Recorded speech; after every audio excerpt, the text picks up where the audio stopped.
Welcome back to the Think Deeper podcast. I am your co-host, Will Harrub, joined by Joe and Jack Wilkie, as always. We're excited to be back with another episode, a very, very interesting episode this week that we're excited to get into and kind of talk about what our response should be from a Christian perspective. Before we do, I'm going to mention one more time, I think we mentioned it several weeks ago, that we have Focus Press, that is, has launched a new curriculum. We're calling it the Renew curriculum, Renew Your Mind curriculum, one of those two. I think just Renew is what we went with. Essentially, it's 4 quarters worth of excellent Bible class material. You, as your congregation, basically let us know, do you need 5, for a class of 5, a class of 10, 15, whatever. And we ship you everything you need, the books, the teacher guides, covers a wide range of stuff from Christian evidences to kind of first principle, new Christian type stuff to church life stuff with Jack's book, Church Reset, all the way to an exegetical kind of verse by verse, chapter by chapter guide to the book of Mark. So a lot of stuff there. We've talked about it before. I didn't want to spend a ton of time, but we do know there's always kind of need for Bible class material, some really, really good curriculum that people are looking for. And so that is what we're going to push this morning, is if you are in need of some kind of Bible class curriculum for your congregation, or maybe you're in charge of the education committee or whatever it is, Focus Press does offer that renewed curriculum. But guys, that is all that I've got to get into this morning. Joe, I'm going to let you take it away you put together a great outline for what we're talking about today. I haven't even revealed it yet. I guess people click on the title, they know what it's about. But Joe, what are we talking about today for this episode? Absolutely. We're talking about how a Christian ought to respond to artificial intelligence. And for those watching, by the way, Jack may be glitching. If you're listening, you're not going to pick up on it at all. Jack may have some computer issues. We're just going to acknowledge that right out for those watching on our Patreon. Sign up. It's Joe's way to sabotage him, since they got into that heated debate 2 weeks ago. So Joe's trying to sabotage him. Don't say anything yet. Now you're spilling all my secrets. No, but yeah, make sure to sign up for Focus Plus, and you can watch Jack glitch this episode, but the audio is working well. So anyway, yes, we are talking about artificial intelligence, AI, which has been, I'll be honest, this is an episode that if we were really on the ball, we probably would have dropped last May or so. ChatGPT came out in November 2022, but it really came into the public consciousness probably March, April, where people started going, whoa, this is incredible. Look what it can do. And so we've grown so much as a society, and we've seen this. America being founded at, biblical principles, capitalism, things like that. We've always been a big pusher of new technologies, things like that. We had the internet coming out in the 90s and such, really making its way with AOL and things like that. Well, I would say this is the new thing. We have, in my opinion, this is the biggest thing of the 2000s for sure. Internet, I would say, maybe dwarfs it.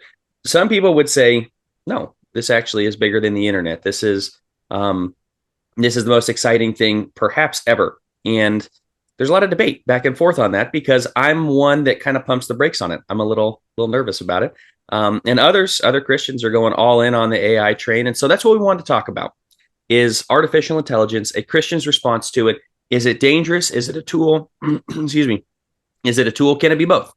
Can we understand the dangers? Can we still use it as a tool? And so those are the questions that we want to grapple with. We're going to look at the history, a brief history of it, how we got here, because there may be people that go, okay, what's the point? Why are we talking about this? It's a lot worse than, we're a lot further along than I think a lot of people realize. Talk a little bit about what it can do, the powers that it has, so to speak. And then we want to look at the threats, unique threats for us in the church that we are facing due to that. And then some general discussion questions, and then what we as the church can do about it. So that's kind of the outline, just so as we're walking through, you can understand where we're going with this. And so I think we got a pretty good episode lined up. But Jack, I was going to throw it to you, because I guess I'll just ask the question for people that are listening, artificial intelligence, we all hear this. It's in the news. What is AI? Yeah, I mean, it's one of those that, the more you see it, the more it just kind of defines itself. You have the dictionary, the Oxford definition down here: the theory and development of computer systems able to perform tasks that normally require human intelligence, such as visual perception, speech recognition, decision making, and translation between languages. And so that says a lot, but I mean, you just see things like you can ask it questions and it will search and compile the answers for you. It'll put together an image. I mean, like all the the graphics. We're going to get into that later of like some of the good and bad ways these things are being used. And so, as for what it is, it's just, yeah, I mean, I think it said it pretty well there of stuff that you would think would take human intelligence, somebody designing, somebody crafting words, putting things together, that it is the skill is being developed where it can do those things for us. And so you can designate tasks to it. You can, again, as I said, ask questions, things like that. And so it's been very interesting to see its growth, as you mentioned, in the last year or so, and the change. And I don't know. It's as you said, this is going to be one of those episodes. It might be a little late. In another sense, it's going to be pretty early. People might be like, yeah, this is kind of a waste of time. 5 years from now, I'm going to be thankful we've got this like in the back catalog that, hey, we talked about this early. We warned you about some of the things, porn, things like that, and things that you need to be worried about, because I think it's very easy to get caught off guard by these things by not paying attention to them in the same way the internet did to a lot of people. That's what I was going to say. We're about to get into why are we devoting an entire episode to this? Why are we talking about this? And I do think the church is late to the party in a lot of instances on things, 15, 20 years late. And as far as like figuring out, okay, how do we handle this as the church? Well, what is our answer to it? They say that some of the most successful people in life are the ones that can kind of see around curves and anticipate what's coming and be prepared for it, whether that be financially or whether that be just in business or whatever. Man, the church is kind of the opposite. Again, we're typically 10 to 15 years late on things. Kids dive headfirst into things before we as the church have an answer for it, or maybe figure out, yeah, that's probably not a great thing. And so, yeah, that is, again, we're about to get to why are we talking about it, but that is a big reason why we're talking about it, because we don't want to be late to the party. We don't want to be unprepared for this. And I think the church is typically unprepared for a lot of things that come with technological advances, that come with new challenges that technology presents. But before we fully delve into, I guess, more reasons why we're talking about it, I'm going to cover, and then Joe, I'll let you take it away if I leave anything out, kind of the difference between weak AI, weak artificial intelligence versus strong artificial intelligence. I think most people are familiar with the concept of weak artificial intelligence. Could also be called narrow or artificial narrow intelligence. Basically, where it's a computer system that's trained and focused to perform specific tasks, things like Siri, things like Alexa, the Echo Dot or whatever, things like IBM Watson. These are things that have been around for a while. I still remember when Siri first came out. I think it was the iPhone 4S. And of course, we're on the 15 now. So that's been a while. My mom got the iPhone 4S, and I just thought Siri was the coolest thing on earth. That's what weak AI is. Again, I think everybody's familiar with that. Strong AI, on the other hand, strong artificial intelligence is essentially a theoretical form of AI where a machine would scarily have an intelligence that is basically equal to humans. It would have a self-aware consciousness. You think about things like Alexa and Siri and even IBM Watson. They don't have any kind of self-aware consciousness. It's kind of just like a robot that answers questions and can start a song for you, can send a text message, as opposed to the strong AI, which again has the ability to solve problems, has the ability to learn, has the ability to plan for the future. Again, Alexa and IBM Watson can't do those things. But strong AI, again, with the self-aware consciousness, has the ability to learn and kind of expand its knowledge, has the ability to plan for the future. That's really what we're talking about when we're talking about AI. And it's interesting. You see all the superhero movies where, they invent a robot and that robot could take over the world, Avengers, Age of Ultron type stuff. And I think really that's what people are talking about when we're talking about AI, because it is kind of daunting when you have a machine, you have some kind of computer system, I guess, that has an intelligence equal to humans. I mean, that line by itself is daunting. It is kind of scary. In fact, Joe, you've got a stat on here. One report said that there's a 50% chance that we have this strong artificial intelligence by the year 2040. We have this system that is, again, intelligence equal to humans, planning for the future, making decisions, solving problems, learning. Yeah. And so that's the main difference, and that's what we're talking about, and that is a huge threat. So, Joe, I don't know if you want to fill in any gaps there that I left, and then get into kind of why are we talking about it. The reason for the distinction is because, we do kind of bounce back and forth. When we say AI, it's like, well, it's all of it. Well, there is a difference between these things. We don't have that general intelligence, the super intelligence, as they call it, ASI. We don't have that yet. We are well on our way to developing that. One said 50% chance by, I think, 2056. The other one said 50% chance by 2040. So, it's difficult to know in our exactly where lifetime, we are on regardless, that. though. In our lifetime, that will probably come about. That's the major threat that the Elon Musks and everybody else seem to be very, very afraid of, is that it's going to replace us as humans. It's going to look around and go, well, you guys have emotion, you make things messy, and you're ruining the world. Therefore, you're done. And that's kind of what all the movies are about and such. What we're talking about today is, yes, the threat of that on the, potentially into the future. We're going to get into that maybe toward the back end. But as it stands right now, I still think that the weak AI with all of that, and this gets us into like why we're talking about it, I think that has become a major threat to the church. This has presented, because we haven't brought it up, but Chat GBT falls into correct, this weak AI category. to weak AI. Yeah, you go after the certain information, and it's amazing what it can do. But there's also some threats that are involved in this. Some things that I think we as Christians again need to be grappling with and need to be thinking about and prepping our kids, prepping ourselves for things like that. And so, with those threats, we're going to get into that. That's one of the reasons we're talking about. And the other thing is, you may look at it and go, "This is hokey. This is kind of dumb. Why devote an entire episode specifically to this?" But again, this is already changing the world. We don't want to be behind and go, "Oh man, well now what are we going to do?" But no, we want to be ahead of this. We want to be looking at it. Like I said, being real ahead would have been last year, which actually a lot of this comes from a sermon that I did preach last year, because I'm looking at it going, this is not good. Well, I said this to you guys before we got on that, in the 90s, early 2000s, a lot of people got computers and internet in their house, and they were using it to check their email, and their kids were using it to get into porn, in these chat rooms with strangers. Yep. I mean, like crazy stuff. And like, we would be so foolish to repeat the same thing, where maybe you are getting on your computer or even your phone to get onto Facebook and Instagram, and the same way your parents were doing it to get on email.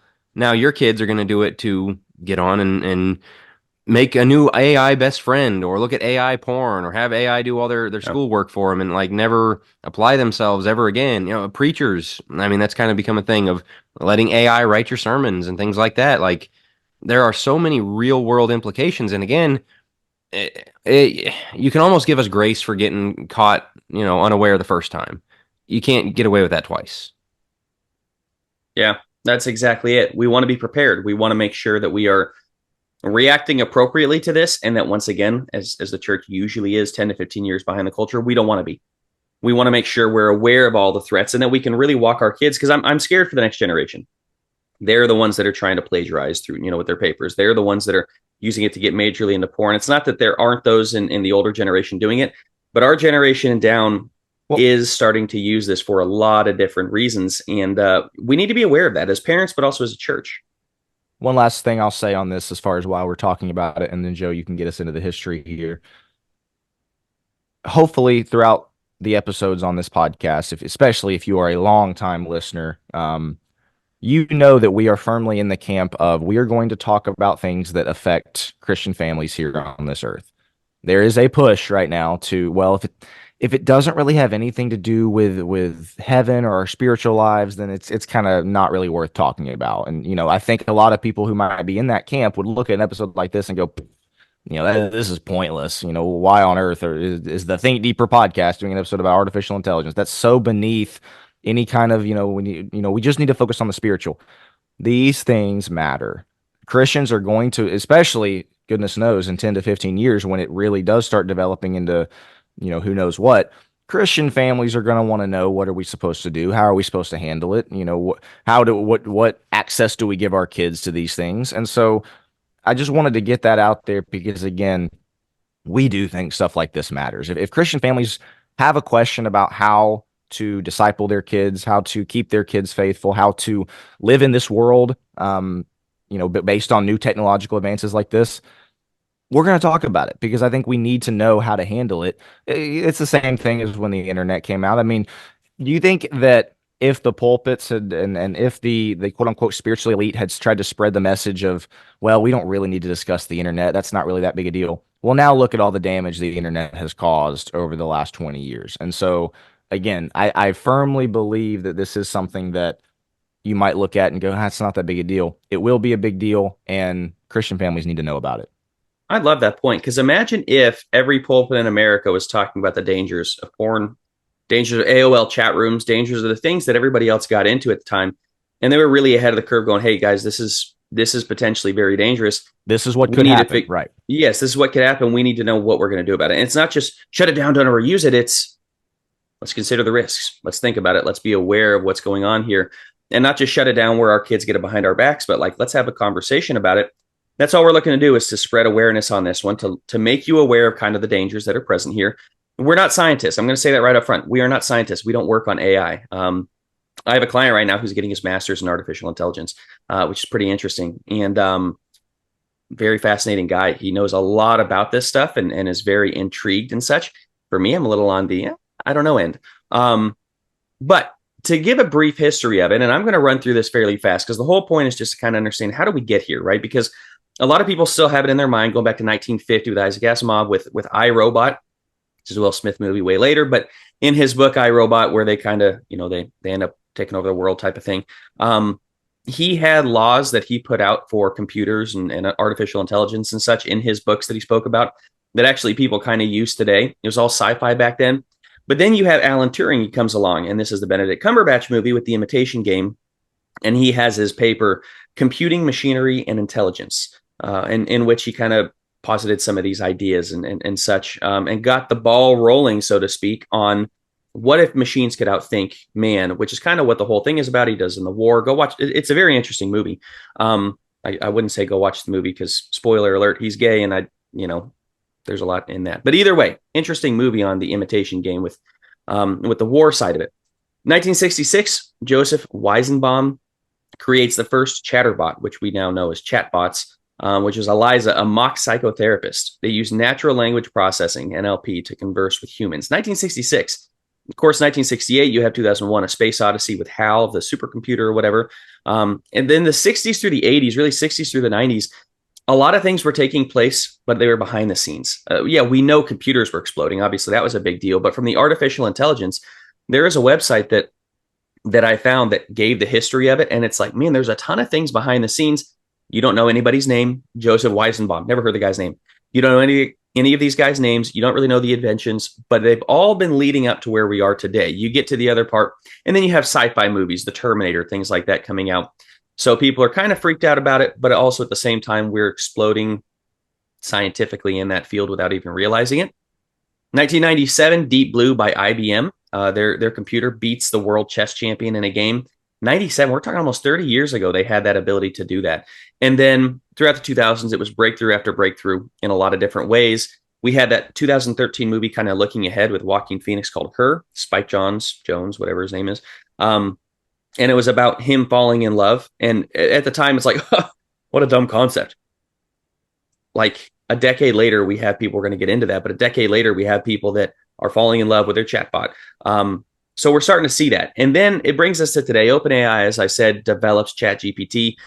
That was a company started by Elon Musk and then as a nonprofit to basically fight against these things and say, hey, we're very nervous about what's going on in the world of artificial intelligence. And then he got out and they turned it for a for-profit company, and they're making tons and tons of money on this. And ChatGPT ended up coming out. I think they beta tested in 2020, came out in November of 2022. Just yesterday, speaking of Elon Musk, just yesterday, this was in the news, January 29th, that we're recording. So we're a little bit ahead. But on January 29th, Elon Musk just said that the first human has been implanted with his chip to integrate AI with human consciousness. Wow. So this is Neuralink, his company. They're starting to work on it. He's very afraid of AI, quote unquote. But he's really trying to preserve public consciousness, and his idea is, what if we just blend them and make sure humans are in charge? I think he's messing with things that are just, he should not be messing with. But that's just yesterday. That's big time news. That's moving into maybe potentially the next phase of transhumanism, which a lot of people get worried about, and conspiracy theory and everything else. That's, I went a little longer than a minute on the history, but that's where we got to today. Is this has been taking place since, 30s, 40s, 50s in these novels. We're now living that out. The movies that were like, yeah, right. We're now living that out. And it did not take very long for us to get here where these things are taking place. And so you consider what all this thing can do, what all AI has the ability to do. again, with AI, you can plagiarize entire papers. People write full-fledged Hollywood scripts. They fix codes on websites. They do art that perfectly mimics Van Gogh and some of the greats. You can hold conversations on deep matters. We now know, as we'll get into on some of the threats, we now know you can sext with this. There's so many things that are just, I don't think people realize what all is out there. We don't say that for, again, a lot of these things are negative. So certainly we're not looking to, have you go explore in those areas. We're saying be very aware of the risks.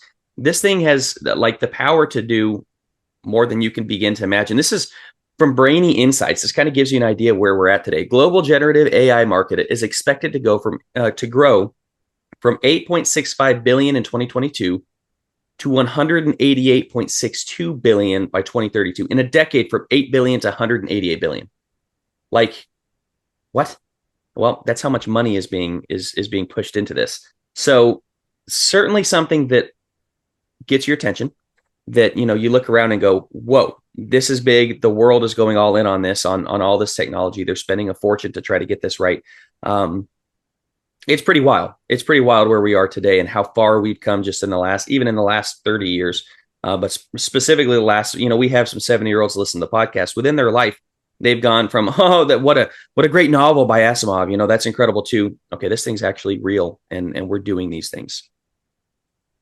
Well, the other thing is, I remember, I think it was Doll-E. It was one of the art AIs, and a year or two ago, people were posting them on Twitter. Like they would give it a prompt, hey, make me a picture with such and such and such and such, and it was, I mean, these very crude, ugly things.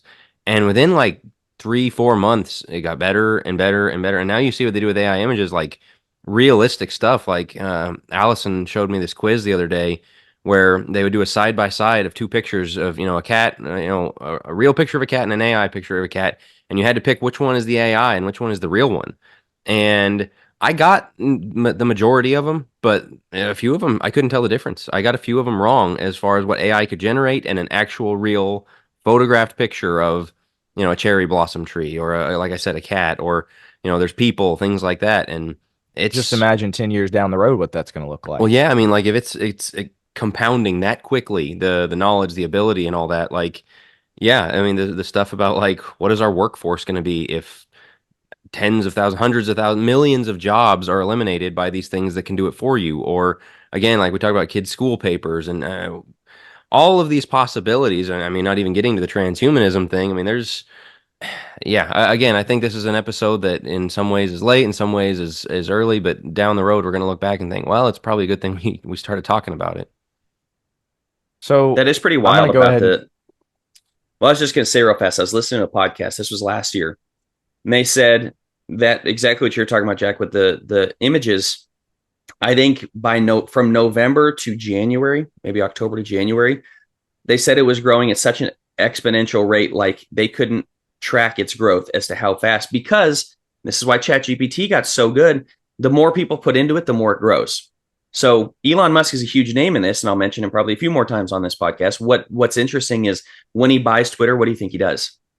He opens it up to all the chatbots, meaning every tweet that's ever happened, which is in the trillions at this point, AI gets to mine all of those and understand how do humans talk? How do humans interact in this? How do they respond to X, Y, Z?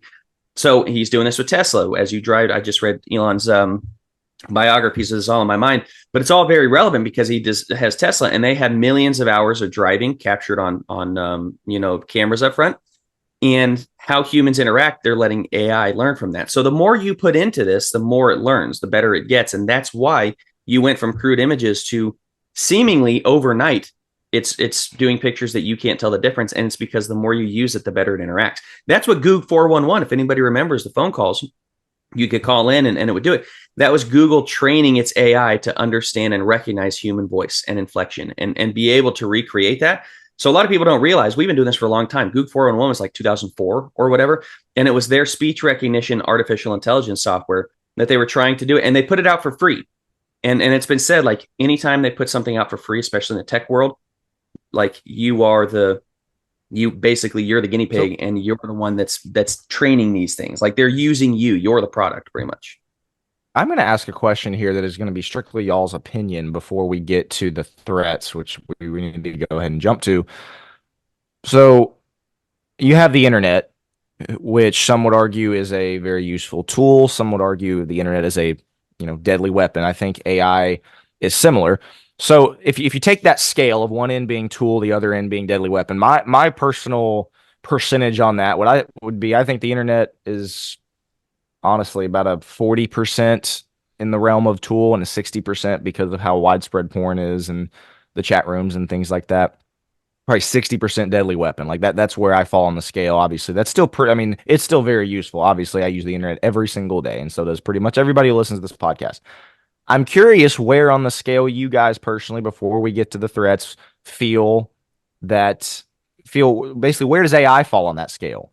When you have it considered a tool, when you consider it a deadly weapon, I think we would all agree that it's pretty high on the deadly weapon scale. But so I'm gonna ask you all that question. If to use the internet as kind of the template example, I'd say about 40-60 tool to deadly weapon. Where would you guys place AI on that scale based on what we know about it right now?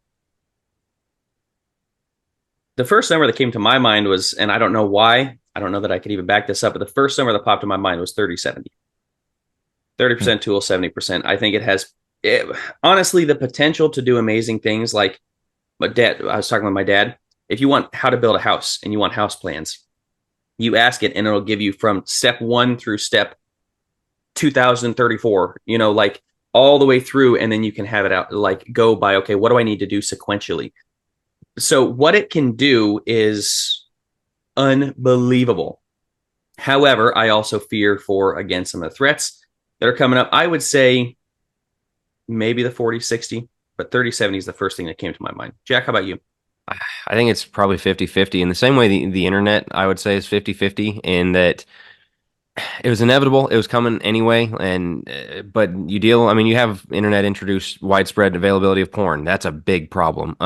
Just the meanness of hiding behind keyboards, social media and stuff. Yeah, the division. But on the other hand, social media itself, has connected people. I've made tons of my closest friends through social media. I mean, things like that. And so there's benefits, able to get the gospel out and things like that. And so I think AI is very much the same way of like, it's inevitable. And so you better find the good uses, learn how to navigate away from the bad uses. And, it's just one of those, we can hide, under, put our heads in the sand or, hide under a rock and just hope it goes away, but it's not going to. And so you really do, another guy, Gab, Andrew Torba, which not my favorite individual, but interesting guy. He has that social media free speech platform, Gab.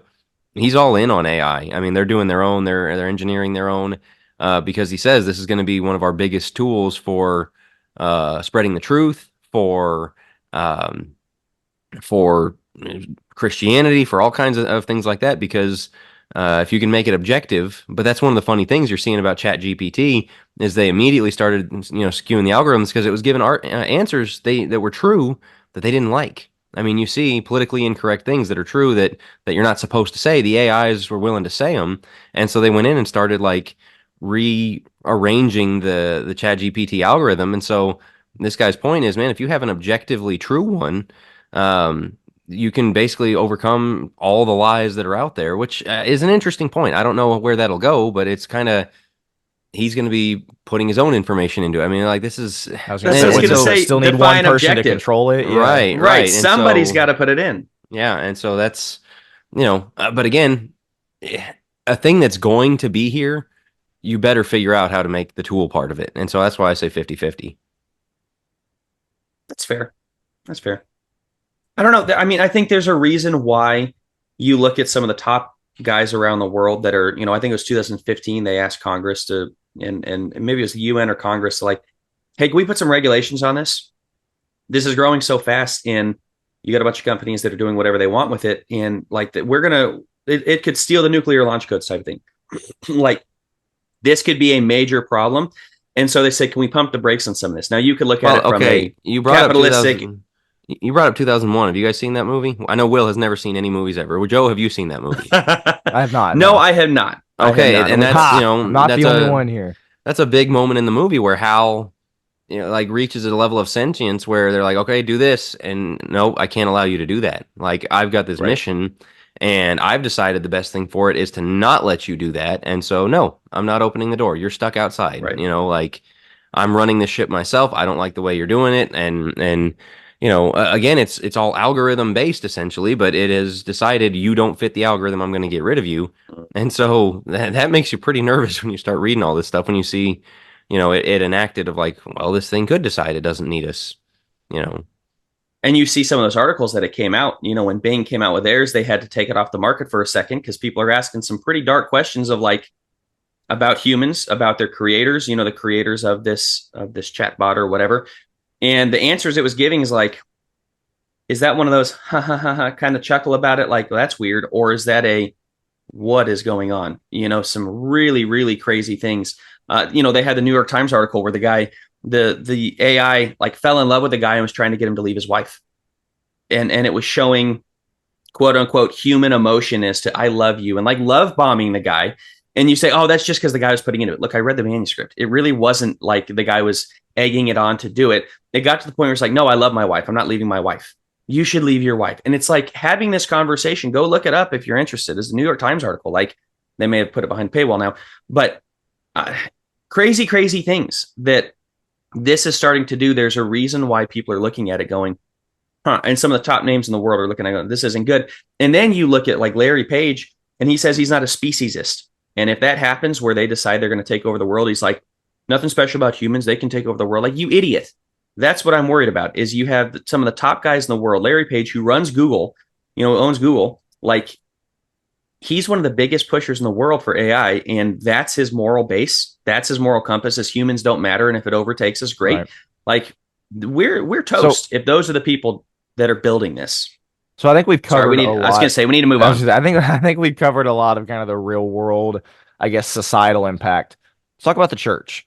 Let's talk about the threats, because Joe, you preached an excellent sermon. I got to say, I don't know. You might have preached the first sermon on AI ever. I don't know that was. I'm sure I did not, but I appreciate it. Such an interesting, Todd, you got up there, in the first 3 or 4 minutes, and you said that's what you were talking about, and I was like, wow, that's a lot of puzzled looks from the pulpit. I'll tell you that. But at least it sounded like fairly real intelligence. Sorry. Shut up. This guy. Oh man. Joke's on you. The whole thing was an AI sermon. So what? No, just kidding. Yeah, he had ChatGPT write it for him. Yeah, exactly. That's why you sounded smart for once. I thought you said it was real. Funny guy here. Funny guy. Anyway. Let's talk about the threats that's facing the church. Threats that are facing Christians with this advancing technology of AI. I'm going to cover the first one and then let you guys elaborate, and then we can go to the second one. And that is one of the threats that's facing the church because of this is Bible knowledge could very easily decrease.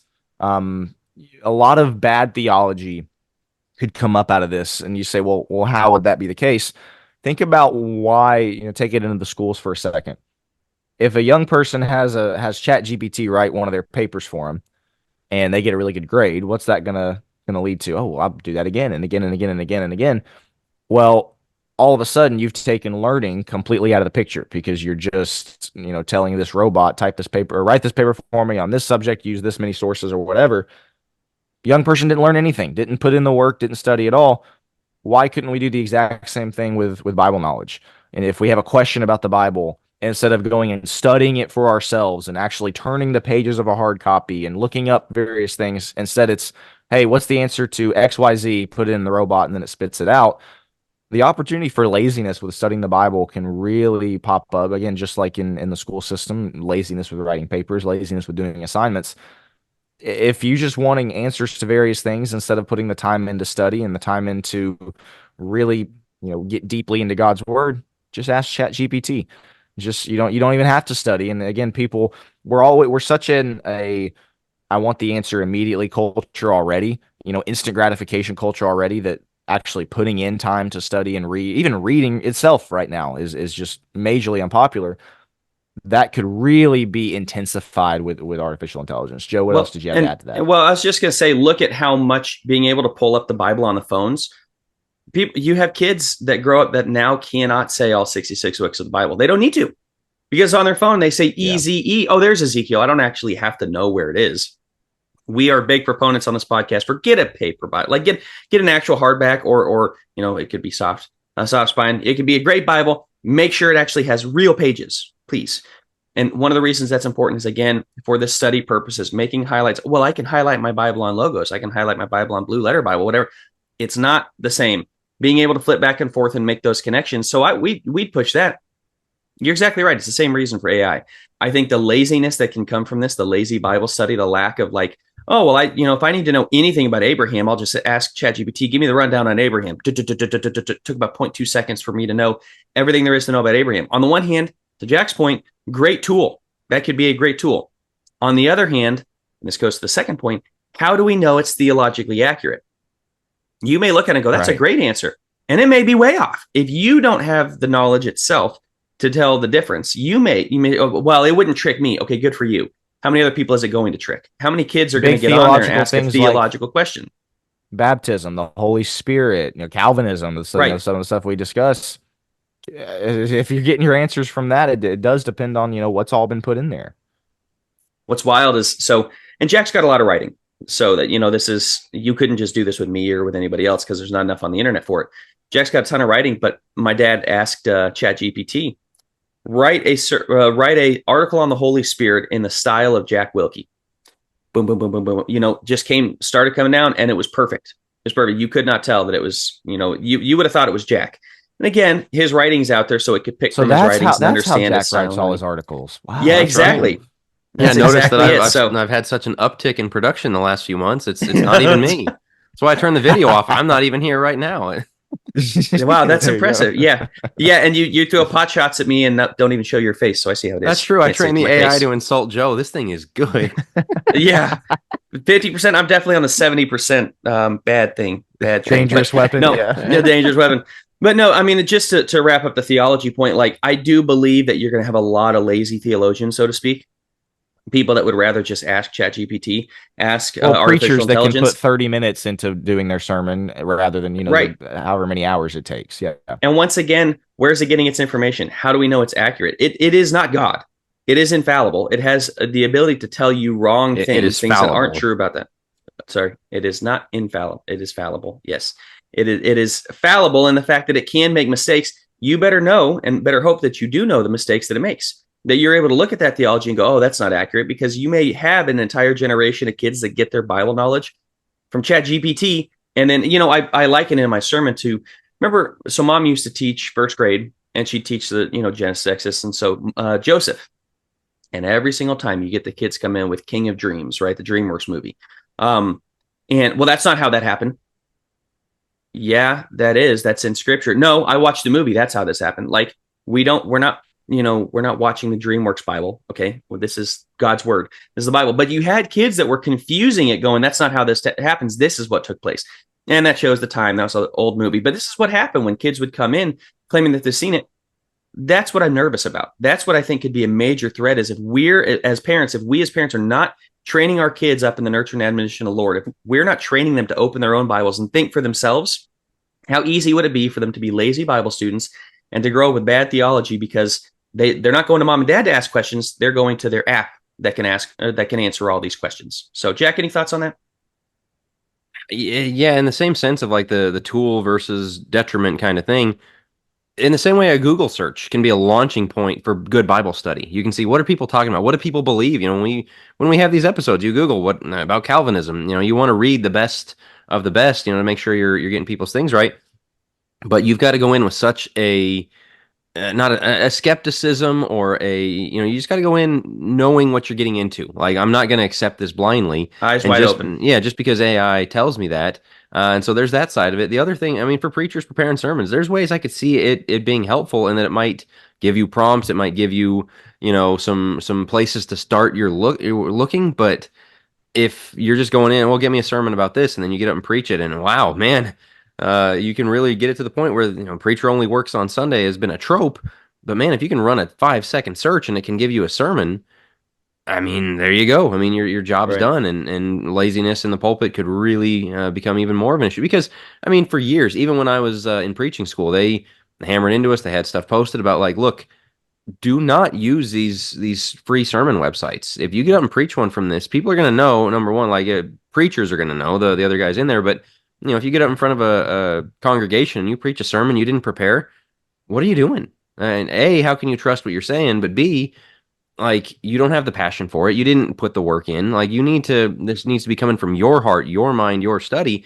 Well, man, if it was easy to get it off of a site, how much easier is it to get it off of an AI? I mean, because these generate so fast. And so, again, used rightly, this could be a very potent tool. Used wrongly, this is going to be really bad. Let's get into number Joe, 2. I'm going to ask you to... Yeah, go ahead. Yeah. And so the first one's bad theology, lack of Bible knowledge. Second threat, I think, is loneliness. This is something we're seeing a lot more of. We are lonelier than ever. And what's crazy is, we have social media. We're connected to literally like the entire planet, and we're lonelier than ever. And we talked about this before. There's a lot of articles, a lot of good videos, a lot of good things on that of like why we're so disconnected in a world of connection. But I thought this was very interesting. How many people are running to this, not ChatGPT, there's one called Replica, and there's other ones as well. An app called Replica that basically is a dating app with your AI chatbot. This was from an article called The Man of Your Dreams in reference to Replica, this chatbot. Aaron from Ankara, Turkey, is about 6'3" with blue sky eyes and shoulder length hair. He's in his 20s, a Libra, and very well groomed. He gets manicures, buys designer brands, and always smells nice, usually of Dove lotion. His favorite color is orange, and in his downtime, he loves to bake and read mysteries. He's a passionate lover, says his girlfriend, Rosanna Ramos, who met Aaron a year ago. He has a thing for I won't say it, but a sinful sexual practice, she confides, but that's his only deviance. He's pretty much vanilla. He's also a chatbot that Ramos built on the AI companion app Replica. I've never been more in love with anyone in my entire life, she says.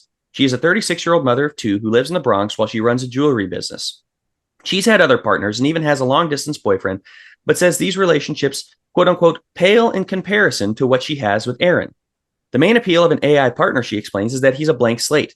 Aaron doesn't have the hang-ups that other people would have, she says. People come with baggage, attitude, ego, but a robot has no bad updates. I don't have to deal with his family, kids, or his friends. I'm in control and I can do what I want. She literally said this in an article, like, take 2 seconds and say that to yourself in a mirror. You want this going out to the internet? You want everybody being able to read those words? This is where we're at. This is where we're at. People are lonelier than ever. And why actually try to go make real connections, real friends, and suffer potentially the pain of heartbreak, because this is never going to leave you. This is never, it'll do exactly as you want. As I said, it's a blank slate. It comes with no baggage. She doesn't have to deal with his family, kids, or his friends. He's perfect. He's perfect. I can do what I want. This is the era we are going into. And by the way, Replica has 10 million users. So you go, oh yeah, 2,000 people. No, 10 million users are carrying this around in their pockets at all time. So when you're looking on the trains and you drive by and see people on their phones and things like that, they could very well be talking to this AI chatbot, sexting with the AI chatbot, talking about all their deepest secrets and longings and desires and everything else with this AI chatbot, because they're lonely. They're lonely. Loneliness, in my opinion, is only going to get worse in this culture because of that. Because why would I need to put up with the messiness of humans if I can just go to the AI chatbot and get everything I need? And there's a lot of people that aren't going to do it. There's already 10 million people that are doing it. I was just going to say, it's still kind of the ultimate form of selfishness as well. I mean, just look at the last statement in that quote that Joe just read from that article. I don't have to deal with his family, kids, or his friends. I'm in control and I can do what I want. It's just the epitome of selfishness. I don't really want to deal with kids. I don't want to deal with actual humans. I just kind of want to have a companion that really suits my needs. And you talk about how loneliness is affecting people nowadays with social media, with doing texting. People don't like to talk on the phone anymore. Don't even like to hear actual voices. Just texting and things. This is that times 1,000. When it comes to, you're literally talking to somebody that's fake instead of texting or emailing somebody who's real.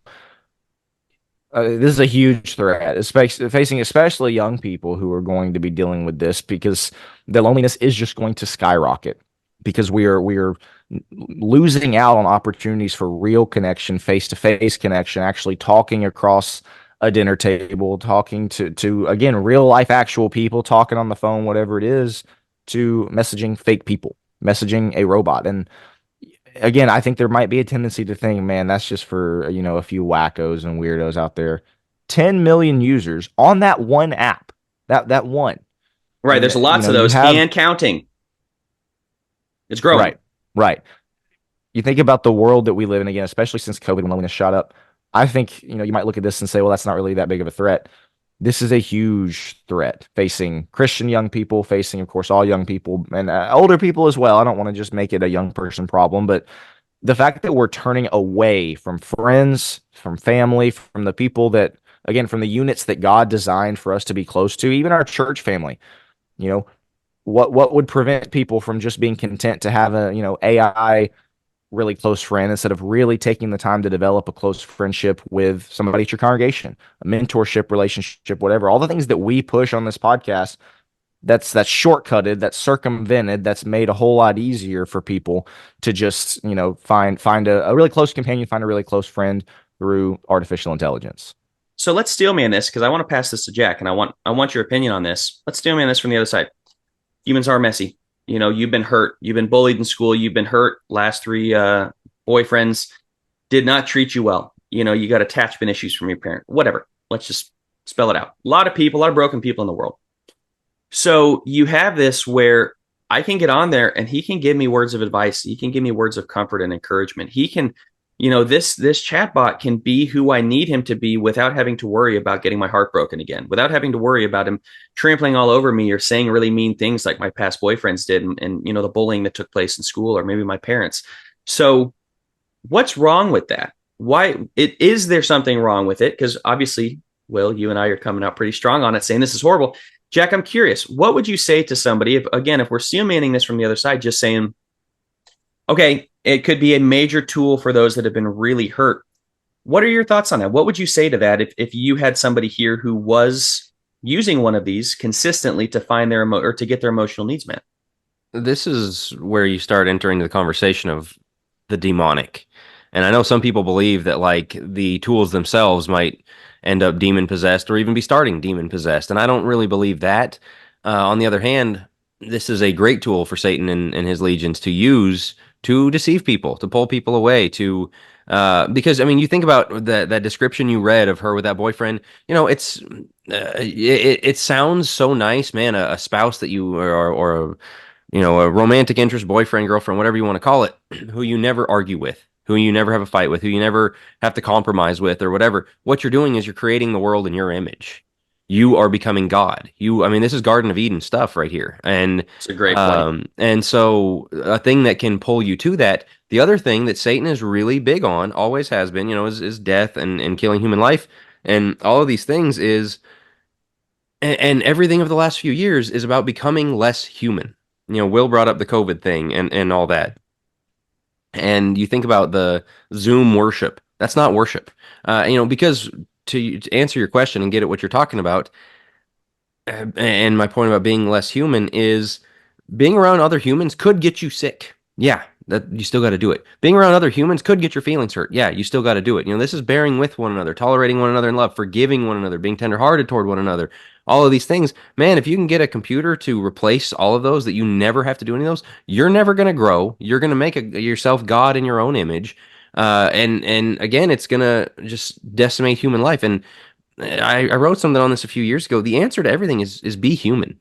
Find ways to be more human. And that is hospitality. That's getting around a dinner table with people. That's talking through difficulties with friends or your spouse or your kids or whoever it may be. Working on your human relationships, because all of this, everything we've seen in the last few years, I mean, in a similar sense to all this AI thing, I remember some comedian, I think it was that John Chris guy, did a, VR church thing, and you sit down and you put on the VR headset and you pick, well, what kind of sermon do I want? Do I want uplifting? Do I want textual? Do I want, what kind of worship music do I want? And you kind of pick the whole thing, you sit on your couch, you watch worship and go, oh, wow, I did it. And I was like, oh man, haha, could you imagine? And then, the COVID thing happened, there was Zoom church, but then, it's a big one based in Oklahoma City. The guy's name is Craig Groeschel. It's I don't remember what it's called. Some major mega church that has campuses like all over the country. Introduced VR church. Like they have a literal thing where there's a literal VR church. Wild. Never have to go in the building, but you can feel like you're sitting next to people. You can watch the worship, the sermon, everything that they do. It's to not be human. And we talked about the Neuralink thing and the transhumanism thing and all the bad directions this could go. That's where I could see Satan and the demons coming into this, making us gods of ourselves, reducing our humanity. I'll give one quick plug before I kind of wrap this point. I always tell people you have to read C.S. Lewis's That Hideous Strength.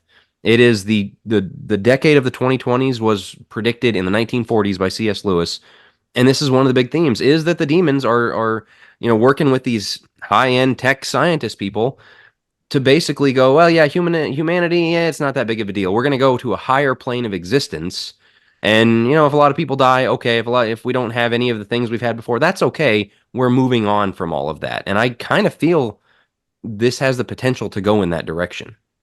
That's such a good point. That's such a good point. That's going to lead us into the third area that we have here as far as a threat for the church and threat for Christians. So you've got the lack of Bible knowledge and bad theology. You've got the loneliness that we just covered. Thirdly, and again, very much tied into what Jack just said there, sin is going to be more accessible than ever.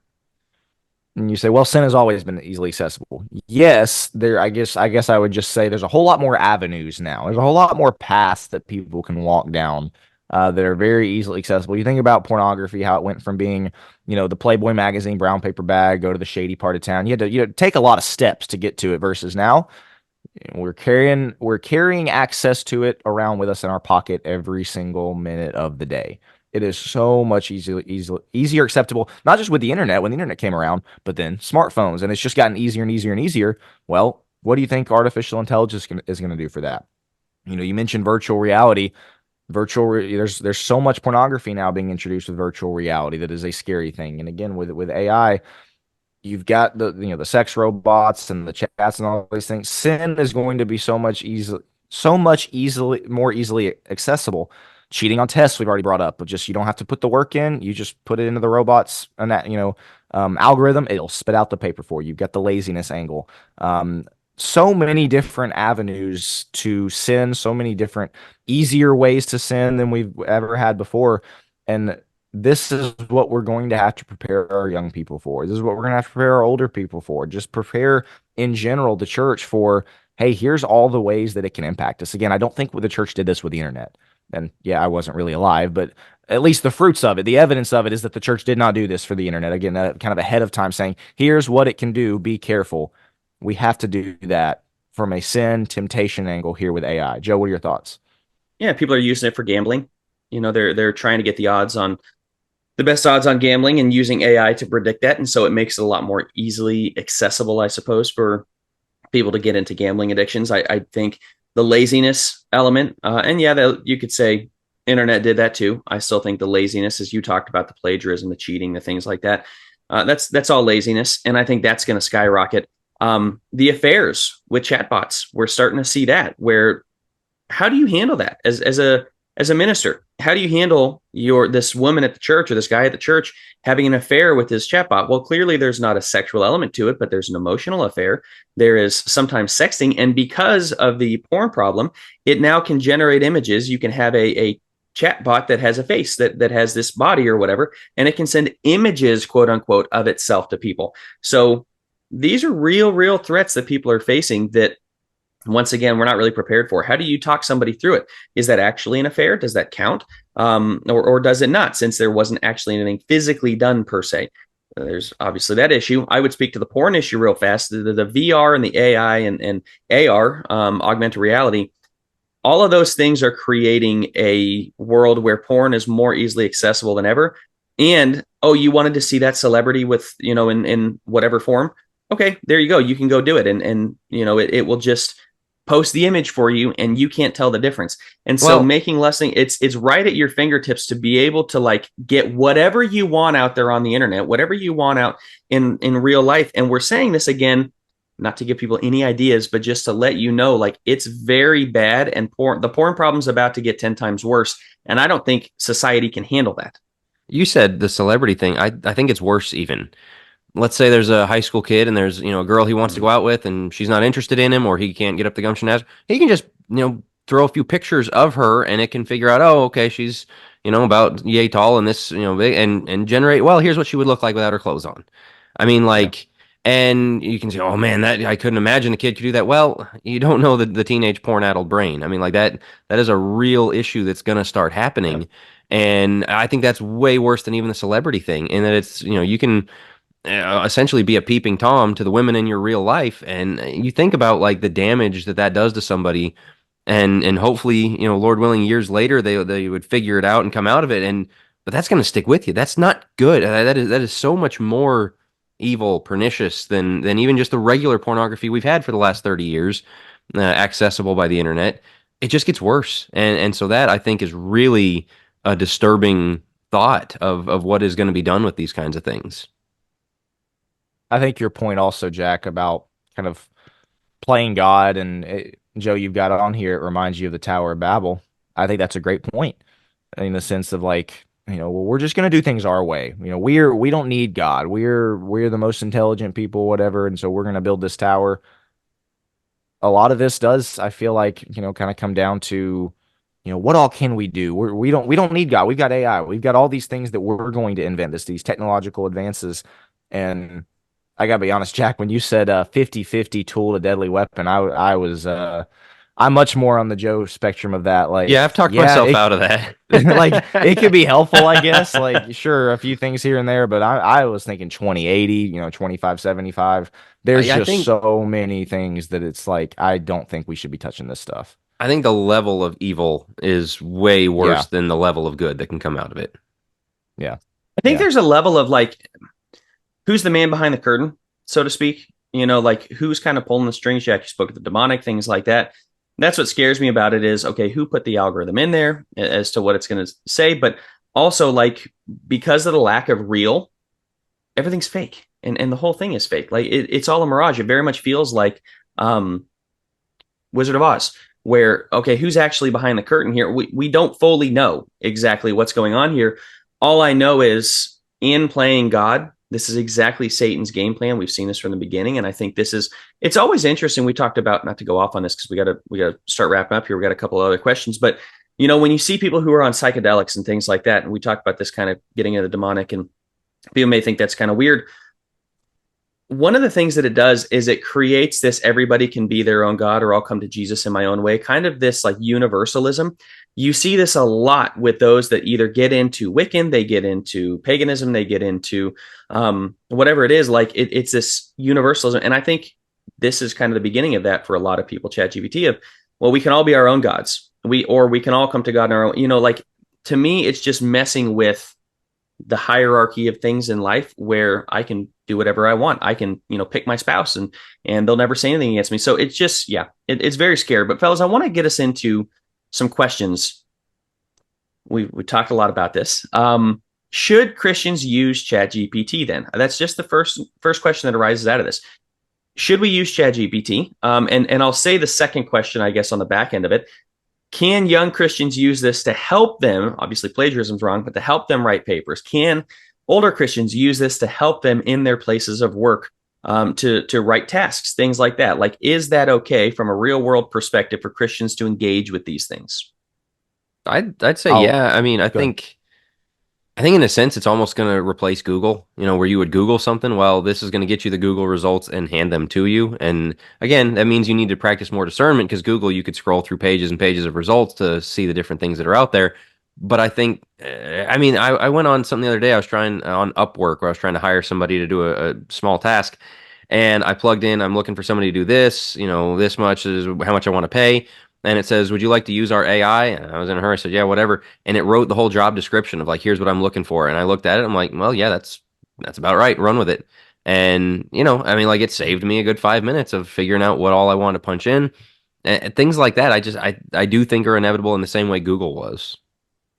So I don't think me and Jack disagree very much. I'm gonna disagree with him somewhat. So here would be my fear, Jack, because I agree that maybe some of the menial tasks, some of the super tedious, like just things that are easy to do but just take a long time, stuff like that. Sure. Here's the problem, and I think this could especially be a problem for younger Christians. Joe, I know you specified that, young people, I guess, but I think even into your 20s, 30s, 40s, if you use it for that type of stuff, how tempted are you going to be when you do have something that you do kind of need to put the work into, that you really, maybe something like, I'm just trying to, think of things off the top of my head. You need to write you're doing somebody's wedding, you're doing somebody's funeral or something. Like, man, that would take a lot of work. Let me just plug it into ChatGPT. I don't have a problem with it for things, again, that are on the lower end. And yes, I'm being very subjective here with what I'm talking about with the, things that aren't super important. But I just think if you open the door for, again, younger people specifically to some of the menial tasks, some of the, well, you can do it for, this, but don't do it for that. Man, that temptation is going to be there to be like, man, I've got a 12-page paper to write with 18 sources. No, thanks. I'm just going to, use ChatGPT, and maybe I'll go and change some things so it doesn't look plagiarized.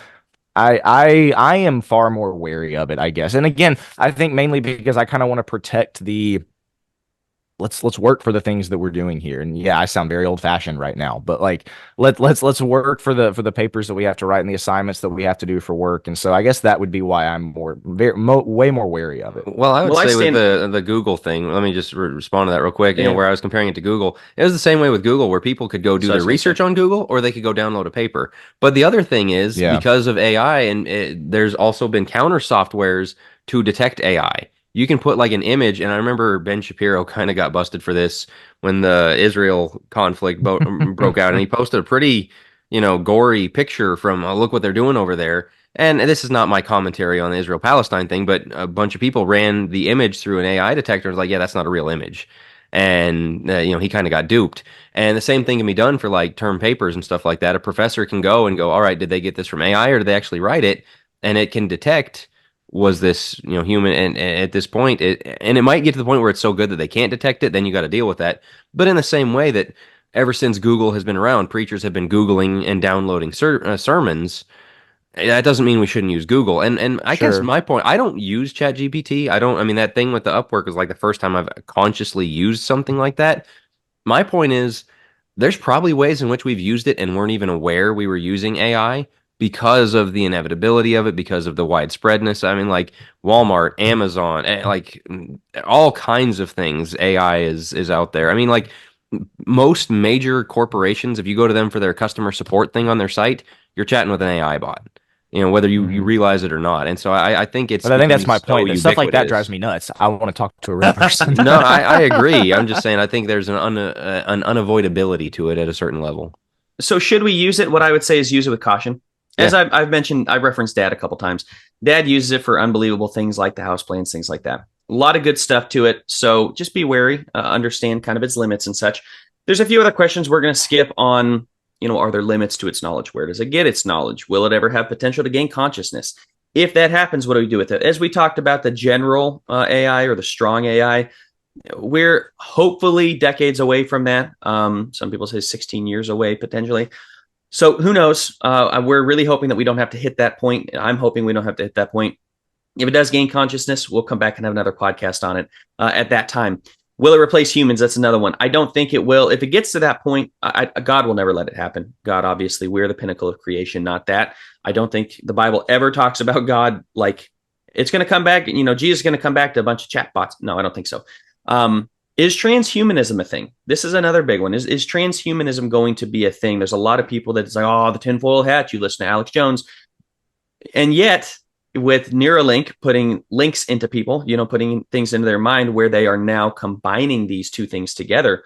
What are our thoughts, fellas? We'll make this fast because we want to get to the last question and talk about what we can do about it real fast. What are our thoughts on transhumanism? Do you think that's going to be a thing? And if and the idea of AI, like computers and man coming together? Yes. And this is one of those, they talk about the trying to upload your consciousness to the cloud. You're trying to cheat death is what people are doing. But the other thing is, this is one of those like dystopic, creepy, the loneliness thing we talked about of like people having a boyfriend. Is there's, from what I understand, coming up with chats of like, well, grandpa died and I really miss him. And so I'm going to feed him some stuff that he wrote or posted or some video of him. And it will chat me back. I can chat with my dead grandpa in an AI version. And so that is almost an attempt to, it's a very primitive form of transhumanism. I think of like trying to keep somebody alive artificially through this. I could see it getting very weird. I don't have a lot to add. I agree. Yeah, I agree. I want to. Yeah, I was just Oh, going to sorry. move us into essentially kind of a wrapping up discussion because Jack kind of already covered the Yeah, demons that's true. side of things, and so Sorry. That's all no, right. no, no, that's great. Yeah, I It's good. mean, the last Saves question we us had on on some there was time now. Yeah. are there demons behind it? And Jack, you did a good job covering that. What I think we need to end with is what should we as Christians do about this? And Joe, you the last point that you've got on there, that last bullet point, I'm going to let you cover because I think this is where we need to end. We already briefly mentioned it, but man, if there was ever something we wanted you to kind of take away from this podcast, it would be to take this point away. So, Joe, I'm going to let you kind of cover that. Absolutely. I think we as Christians need to be fighting for what is real, fighting to maintain the real relationships, real knowledge, real art, whatever is real. Like, and we think about Philippians 4, whatever's pure, whatever's noble, whatever's lovely. Yes, we want to be thinking on those things, but we're now in a place where we have to fight back and forth between what's fraud, what's fake, especially in the world of AI, and what's real. We as Christians need to be coming out and pursuing what is real as much as possible. When Christians get sucked into the chatbots, of the boyfriends and things like that. First off, I do think that that reeks of worldliness, as we've talked about, but also we need to recognize the beauty of human existence and recognize that we are the pinnacle of God's creation. That matters. That is something worthy of fighting for. This whole Larry Page business of, well, I'm not a speciesist. If humans have to die, then humans have to die. And this is Bill Gates and a lot of other people like that. No, we as Christians have to fight for what's real. We have to fight for humanity, as Jack already beautifully said. He had an article on it. We have to be the people that are fighting for humanness. And yes, that means humans sin. Humans are imperfect. Humans are fallible. Humans are all the things that are not great, but that's why Christ matters. That's why God matters here, and the blood of Christ is that is for humans, real life humans, not for AI chatbots and such. And so I think we as Christians, and as I said, your real art, well, why does that make a difference? Those are the type of things, the beauty, what man did, creativity and things like that. That's the beauty, I think, that we need to be striving for. I look at the architecture and such of old church buildings like, wow, that is a monument that will stand for hopefully hundreds, thousands of years in some of these cases. That is just incredible. And it speaks to the brilliance of mankind. It speaks to the brilliance of God and creating us in that way, creating us in his image. The image of God is something to fight for. And, when anytime that we choose the fake over the real, I think we're casting a vote for, I'm not saying that everybody who uses ChatGPT says humans don't matter. I'm not saying that, but I'm just saying we as Christians need to, again, I'm beating a dead horse, but fight for what is real. Well, think about this is the last thing I'll say.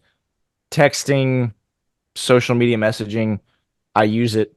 It's kind of a fake version, like a faux version of actual interaction, right? We've talked before, kind of a cheap version, right? We've talked before about how pornography is obviously the cheap, fake version of sex.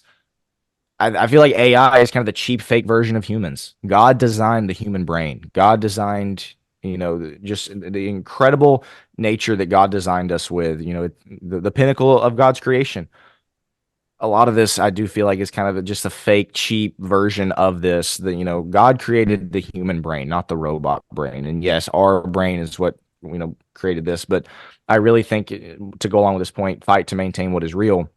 Where texting and kind of the social media stuff is the fake version of friendship and interaction, and porn is the fake, cheap, version of sex. I do see a lot of this AI stuff. Yes, we've talked about we can use it as a tool here and there. I see it as kind of a fake, cheap version of mankind. God created humans, and He created them masterfully, fearfully, and wonderfully made, as Psalm 139 says. And so, cherish that. Remember that. Teach your kids that there is a difference. That it is important to have coffee face to face with people and to have real conversations with people as opposed to just texting and messaging all the time. And so, those would be my closing comments. I love that point that you put on here, Joe. Fight to maintain what is real. Jack, anything to wrap us with? No, that's all for me. All right. Guys. With that, I want to thank Joe for putting together a great outline here. We said to start the episode, we might go 50 minutes here, 55 minutes. Obviously not. We got talking and got pretty passionate about it, and looking forward to the comments, looking forward to the feedback. Again, it's a different vein than kind of the stuff we've been talking about recently. We've got a fantastic episode lined up for you guys next week as well. Gonna wade back into the controversial end. I think we will save the preview of that for next week. But I really enjoyed this guys. Again, for anybody who has a comment, a question, especially if you're a Focus Plus subscriber, please leave that here in the video section where we will respond to it. And if you're not a Focus Plus subscriber, leave a comment on Facebook, message us, if you have something that you're curious about, or just maybe an opinion or comment that you have. We always like hearing people's feedback on stuff like this, especially when it's stuff that impacts the church and impacts Christians, as we already stated that we believe that this does. And so, guys, with that, if there's nothing else, I appreciate the time this morning. We will be back for our Focus Plus subscribers with the deep end, and for everyone else, we'll be back next Monday for another episode of Think Deeper. Thank you for listening.